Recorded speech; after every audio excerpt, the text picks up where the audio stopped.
My skin is black. What you looking My at? skin Yeah, is black. I feel so good to be black right now. is black. What you look- Welcome to episode 162 of the Black in Fashion podcast. Thank you guys so much for joining us today. I am Lenise Collier. I am your host today. So today is going to be a solo episode. I don't have a guest today. Every now and then, throughout the seasons and stuff like that, I like to do like a couple one-on-one episodes that's not interview style, but more driven on just like giving information and sharing tips and like sharing advice and things like that, okay? So I wanted to come today to kind of run down some difficulties that I see that's happening within the industry, and just to give like some perspective and some feedback on some things that I think that as a whole we could be doing better, especially as black fashion professionals, okay? So let's talk about this thing they call gatekeeping, like people not wanting to like share information or like help others. Now, for some people, I'm being one of them, our advice and our sharing of information is our livelihood. This is what we utilize to make our money. It is what we need to support ourselves, feed our families and stuff like that. Now, for me, I do it in a very cool way. Like, yes, I do charge to talk to me and to have a conversation, have like a consultation and stuff like that. But I give out a lot of free information. I've been doing this podcast for 5 years. We have 162 episodes worth of free information. And the first 20 episodes are a lot of episodes of me by myself, going through product development, going through production, going through marketing, going through merchandising. So I don't think that I gatekeep in any way because I give this information out. And then if you follow us on my business page, which is LC_apparel consultant, I give tips, advice, and information all day long for free.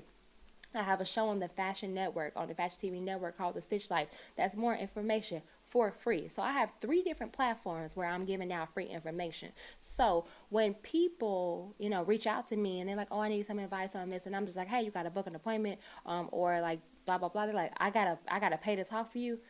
Yes, you do, because my time is valuable and I pay for this podcast. I pay to come in here and record this and post this like that. I pay that out of my pocket to give out free information. So yeah, when I have a consultation and you want to talk to me one-on-one and you got something specific, you absolutely have to pay for it. And that is not gatekeeping, that is business. You can pick my brain once you pay this invoice, okay?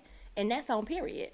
And I think that we have a trouble with like, because you want the information for free, that it's automatically supposed to be just given to you. And it is on these platforms, but you're going to have to sit down and take your time and read and listen and take notes. It's not going to be handed to you. If you wanted it handed to you, you have to pay for that, okay? Now, another thing I want to discuss, and is the reason why I started the Crazy Client Chronicles, is this lack of grace for Black-owned businesses and small businesses. A corporate company, a retailer, a restaurant can mess up your order and screw you up so many times. However, you'll still shop there. McDonald's screws up people orders all the time. People still shop there. Fashion Nova and some of these online retailers, Shein, they won't give you clothes for 2 months. It comes to you and it's cheap and all this other stuff. You not blasting them people like that. You not charging back those people. You not writing like the bad Google reviews on them. So why is it that we give corporate companies so much room for error and we'll still continue to shop with them, but let a small Black-owned business make one mistake, which is human error, because they don't have the same resources, and then it's like fucking World War III on them? Like, is that fair? Is that okay? I don't think so, and I don't think that it's fair or okay. And a lot of times, the people that's making the complaints are our own people. Instead of taking a deep dive into just providing feedback, I don't always get the best customer service or products or anything like that when I buy from Black-owned brands, and I am a Black-owned supporter, but I would never trash them.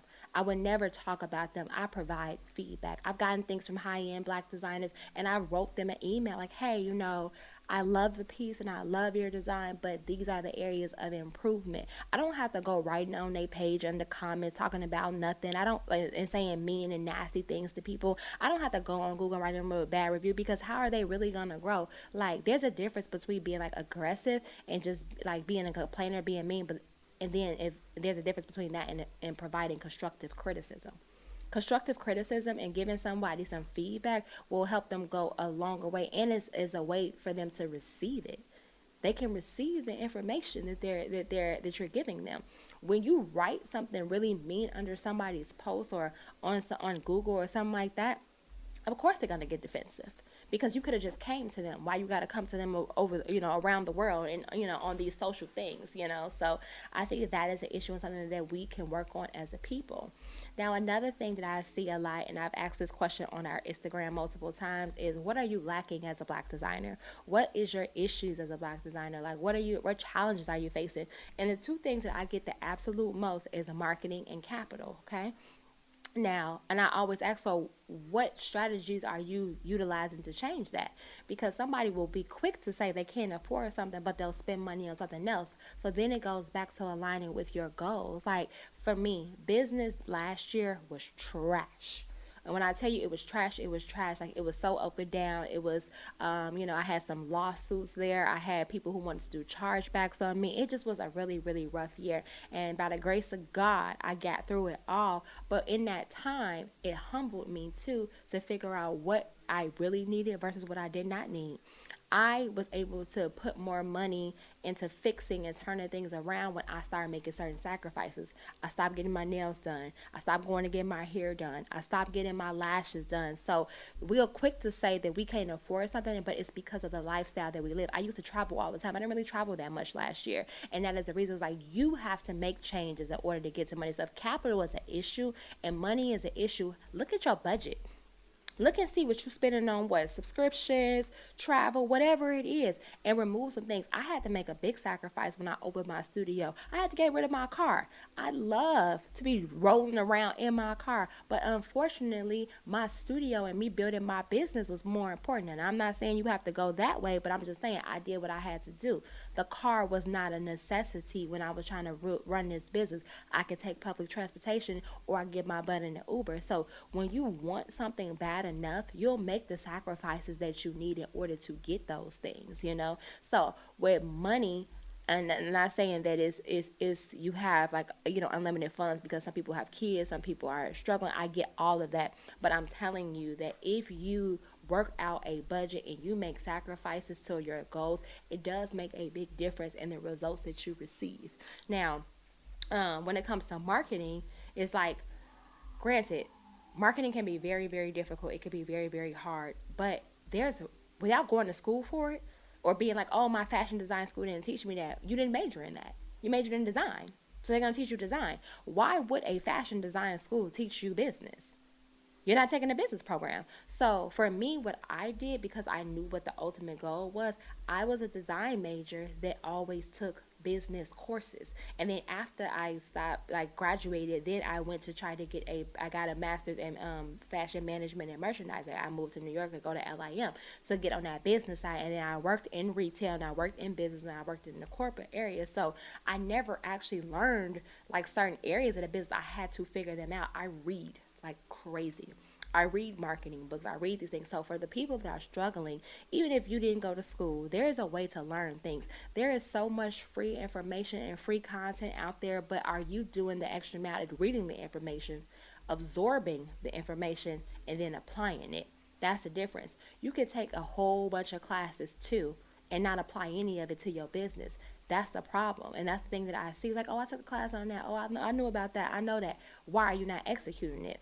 We in a space where we want to complain that there's not enough resources out there for us. And don't get me wrong, there could definitely be more. But people bootstrap all the time. People will make their dreams come true without nothing all the time, without help or anything like that. So I challenge you guys to just think a little differently and change your mindset to figure out what is the best way for me to execute my goals. I might have to spend some time reading because I can't afford a professional marketer. I might have to spend some time going without some things because I'm not going to get no grant when I ain't got no business. Like, all these Instagram ads, they be like, oh, you never start a business with your own money. That is a goddamn lie. That is a lie, because a lot of grant applications, they want to give you a grant once you're doing something. They do have a few seed grants out there, like for startups when you're starting out, but for the most part, grant applications want to see what you are already doing. What numbers are you in? And if you're talking about a loan, you could just throw that shit in the trash if you ain't making no money, because why would somebody give you a loan if you can't pay it back? You got to at least show, if you do a personal loan, that you can pay that back with your day job or whatever. But if you're looking for a business loan and your business ain't made no money, you're high risk. this. Why would I give you a loan? And the best time to look for a loan is when you got money, not when you don't have it, because they like, even so, like, let's say you get down on your luck and now you need a loan to recoup. They like, well, you kind of getting down on your luck. Why would I give you a loan if you can't pay that money back? So be realistic about it, and do not allow these social media ads and these people on social media trying to tell you that, oh, you could just sign up for this grant and you can get this money. It is a crock of shit, okay? And I say that with love. It is not what it is, and it's not at all. You could talk to any real entrepreneur out there that been in business for 4 years, 5 years, 10 years, 20 years. Nah, bro, it ain't like that. But the social media world will have you thinking that you're doing something wrong when you're doing the best that you can do, okay?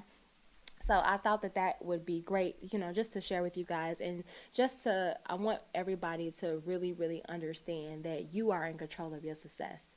The habits that you do, the way you move, the way you think, the way your mind works about things, those are the things that are going to push and push and push you to be the best version of yourself each and every day. Okay? So I hope that that was helpful. I hope that you guys enjoyed that little snippet. I didn't want to come on here too long and like talk your ear off or anything like that, but I just think it's important to have these conversations and like discuss these things and stuff so that we can continue to grow and so that we can get the things that we need. Okay? There's also what I was gonna say when it comes to like the marketing and the capital side or whatever. There's a whole bunch of different formulas, and like I said, there's a whole bunch of different books, but the easiest ones that I want to throw out there for you guys is social. I built my entire business on social media, and I know that some people hate social media, and I know that social media is not the only form of marketing, but it is one of the biggest forms. And the only thing I did, y'all, and I'm telling you, the only thing I did was post every day, 3 times a day. I had a morning post, I had an afternoon post, and I had an evening post.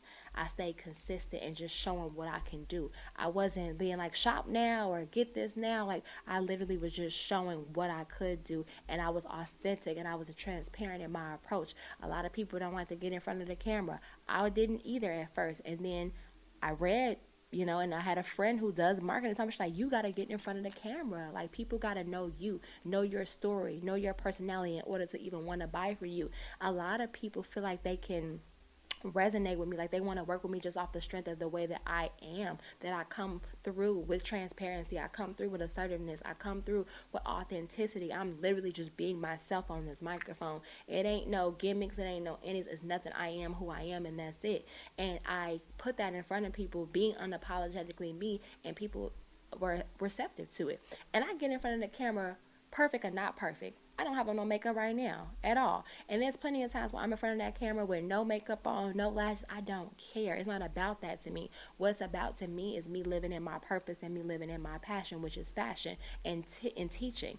I like creation, and I like to educate people. Me having on a full face of makeup just to do a podcast or to get in front of the camera to do a post is like, I don't care. I don't wear makeup anyway, so why would I put it on for that, So if you stop overthinking that social media has to be this certain way and just living your truth and living yourself and your brand, talk about how you got started, talk about your ups, talk about your downs. I'm not afraid to be vulnerable on this microphone. I'm going to say whatever I want over here, and ain't nobody going to check me.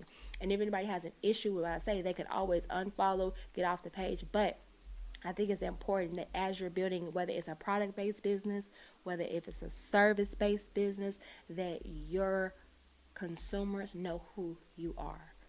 Know what it is that you offer, and you build that credibility. That is what social content is about. Is building up a following for credibility, so people trust you.